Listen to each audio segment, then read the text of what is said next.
Assalamualaikum warahmatullahi wabarakatuh. Kami dari kelompok 1 akan menjelaskan tentang materi teori dari mata kuliah pemahaman tentang peserta didik dan pembelajarannya. Sebelum memasuki teori ini, perkenalkan terlebih dahulu anggota tim dari kelompok 1. Yang pertama adalah Saudara Rizky Nur Adha, yang kedua Saudara Ahmad Zainul Abidin, yang ketiga Dela Edwati Namadia, saya sendiri.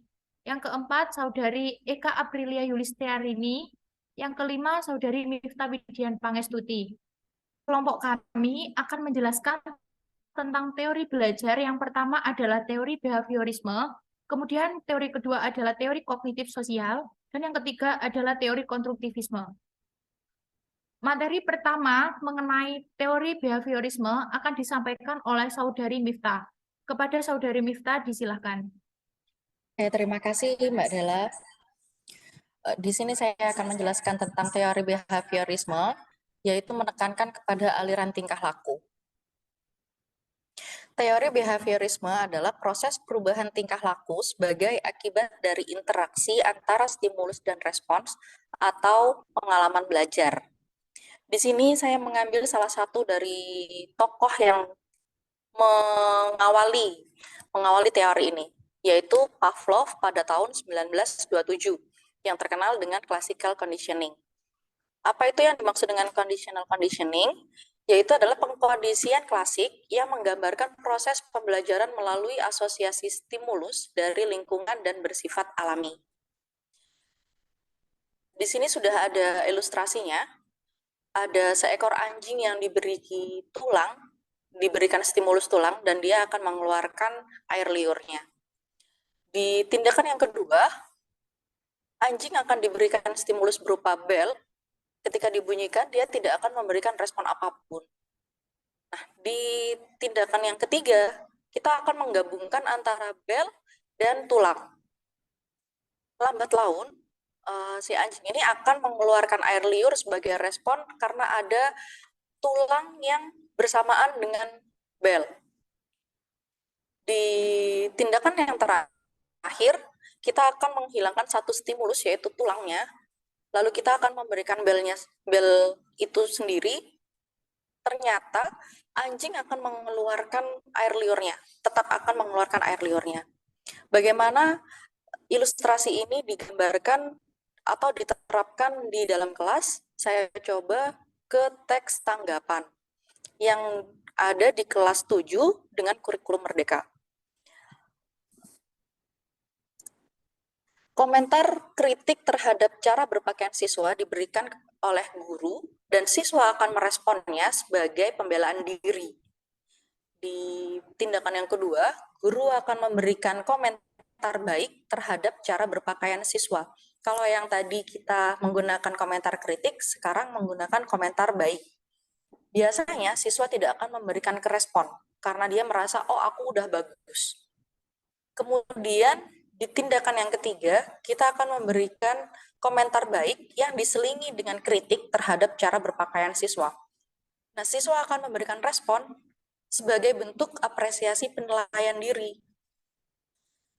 Dan terakhir, kita akan menggunakan tindakan komentar baik terhadap berpakaian siswa. Ternyata ketika tindakan yang ketiga ini dilakukan secara terus-menerus atau berulang-ulang, komentar baik yang diselingi oleh kritik, maka di tindakan yang keempat, siswa akan meresponnya dengan ingin mendapatkan saran yang lebih baik. Dia akan mengulas, akan meminta saran agar menjadi lebih baik.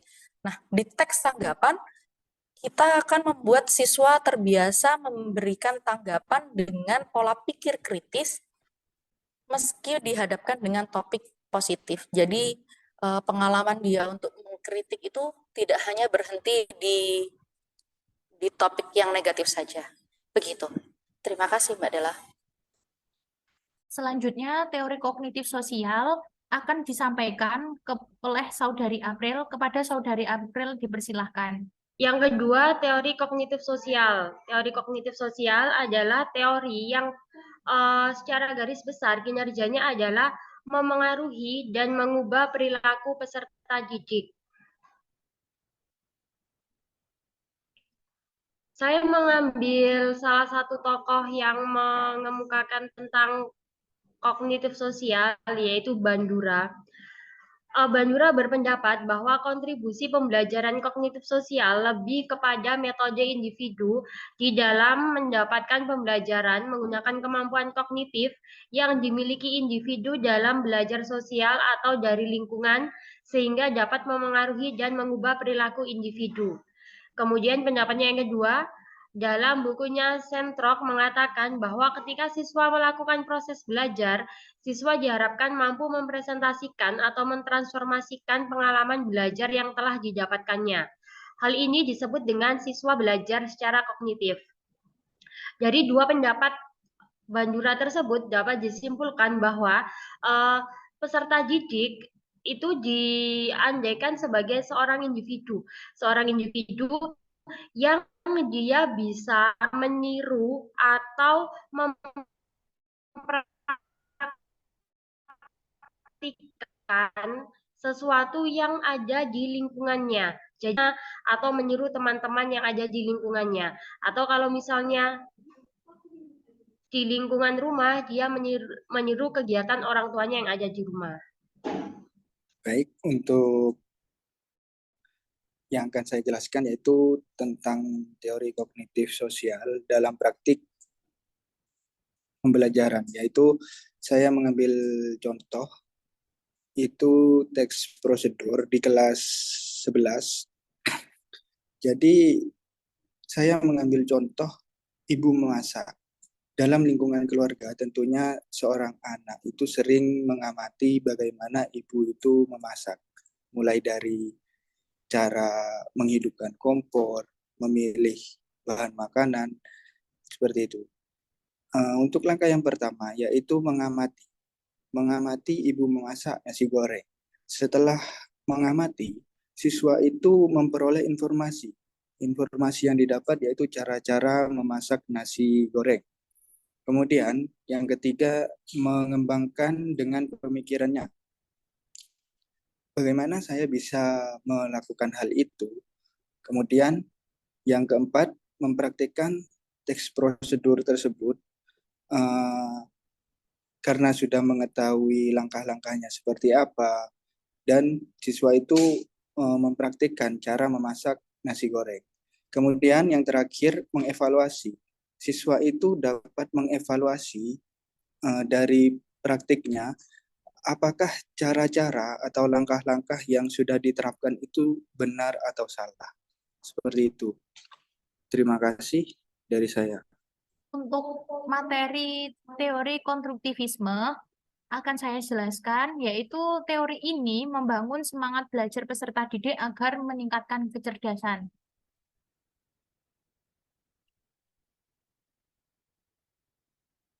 Teori konstruktivisme adalah teori belajar yang mengedepankan kegiatan mencipta serta membangun dari sesuatu yang telah dipelajari. Jadi teori ini lebih memfokuskan untuk menomorsatukan kegiatan mencipta untuk membangun dari sesuatu yang telah peserta didik pelajari. Mengapa demikian? Ya karena kegiatan ini untuk membangun peserta didik untuk selalu aktif sehingga kecerdasannya akan meningkat.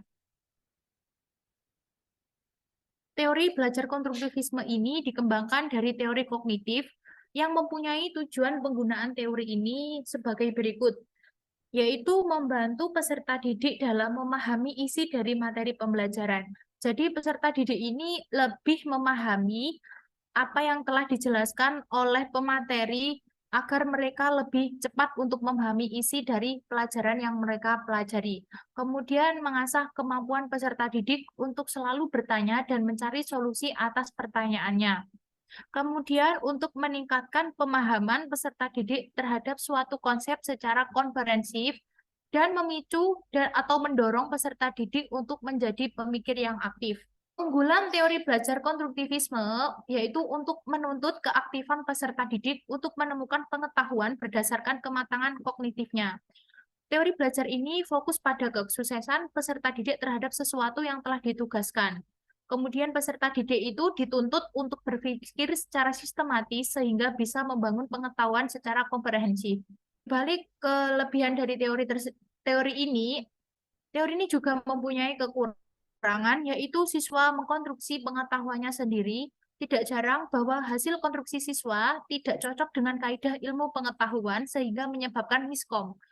Kemudian teori ini menanamkan agar siswa membangun pengetahuannya sendiri. Hal ini pasti membutuhkan waktu yang lama dan setiap siswa memerlukan penanganan yang berbeda. Situasi dan kondisi sekolah tidak sama, karena tidak semua sekolah memiliki sarana prasarana yang dapat membantu keaktifan dan kreativitas siswa. Meskipun guru hanya menjadi motivator dan mediasi jalannya proses belajar, tetapi guru itu harus memiliki perilaku yang dapat membuat para siswa bersemangat sehingga menjadi penyemangat bagi siswa. Jadi, jika Bapak Ibu ingin menerapkan teori belajar ini di kelas, Bapak Ibu harus memperhatikan langkah-langkah yang bisa membentuk pemikiran peserta didik bahwa bekerja secara mandiri atau menghasilkan kegiatan belajar yang lebih bermakna, akan menghasilkan kegiatan belajar yang lebih bermakna. Kembangkan kegiatan memunculkan rasa keingintahuan peserta didik terhadap suatu permasalahan melalui bertanya. Membentuk masyarakat belajar atau belajar dengan kelompok-kelompok tertentu. Untuk penerapan teori ini, lebih jelasnya akan dijelaskan oleh Saudara Abidin. Jadi di dalam tahapan konstruktivis itu ada 5, yaitu ada orientasi, restrukturisasi atau penataan kembali, kemudian ada review, kemudian elisitasi, dan juga menggunakan ide baru secara aplikatif atau suatu penerapan.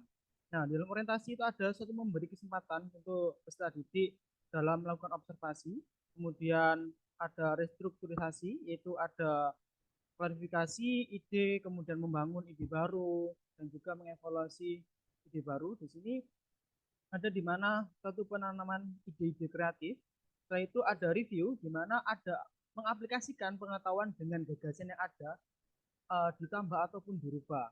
Nah, di dalam elisitasi, siswa itu mengungkapkan idenya berdasarkan diskusi. Jadi, peserta didik ini berdiskusi dan juga menulis tentang apa yang sebenarnya dipelajari dan juga dibimbing oleh Bapak Ibu guru. Setelah itu, yang langkah terakhir itu adalah apa? Menggunakan ide baru secara aplikatif, yaitu penerapan.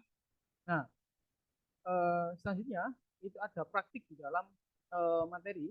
Di sini saya masuk ke dalam teks drama, berada di kelas 11, menggunakan kurikulum 13. Sama seperti tadi ada 5 tahapan, tetapi di sini saya akan secara khusus untuk dalam penerapan, yaitu yang pertama, siswa melihat video Bung Karno, di mana drama dari Bung Karno ini siswa akan memerankan di mana suatu pahlawan, yaitu Perang 10 November, kemudian langkah selanjutnya adalah rekonstruksi, yaitu menemukan ide-ide di mana apa yang dipelajari yaitu tentang satu karakteristik ataupun satu ide-ide perjuangan dari Bung Karno. Tadi dapat mengamati dan juga dapat menata kembali hingga memunculkan suatu feel atau rasa untuk pementasan, kemudian review gagasan yang ada ditambah ataupun diubah. Jadi setelah ada orientasi dan rekonstruksi, siswa itu bisa menambah ataupun mengurangi tentang pribadi ataupun cara berdialog Iris Soekarno untuk pementasan yang selanjutnya, kemudian elisitasi, diskusi, dan nulis. Setelah menerima suatu sumber referensi yang banyak ataupun hal-hal yang baru, di situ mereka berdiskusi dan juga menulis. Nah, ada itu ranah di mana ada ranah diskusi. Setelah diskusi, mereka menggunakan ide-ide baru secara aplikatif untuk menerapkan, yaitu hasil akhir, di mana peserta didik itu memerankan drama pahlawan. Ada observasi, kemudian tingkah laku Bung Karno, dan juga menunjukkan kembali atau menata kembali tentang apa yang sangat atau benang merah dari garis besar Iris Soekarno. Seperti itu. Terima kasih, itu adalah praktik di dalam tahun tersebut. Kembali ke Saudara Dela. Sekian presentasi dari kelompok 1 tentang pemahaman peserta didik dan pembelajarannya. Kurang lebihnya kelompok 1 mohon maaf sebesar-besarnya. Wassalamualaikum warahmatullahi wabarakatuh. Waalaikumsalam warahmatullahi wabarakatuh.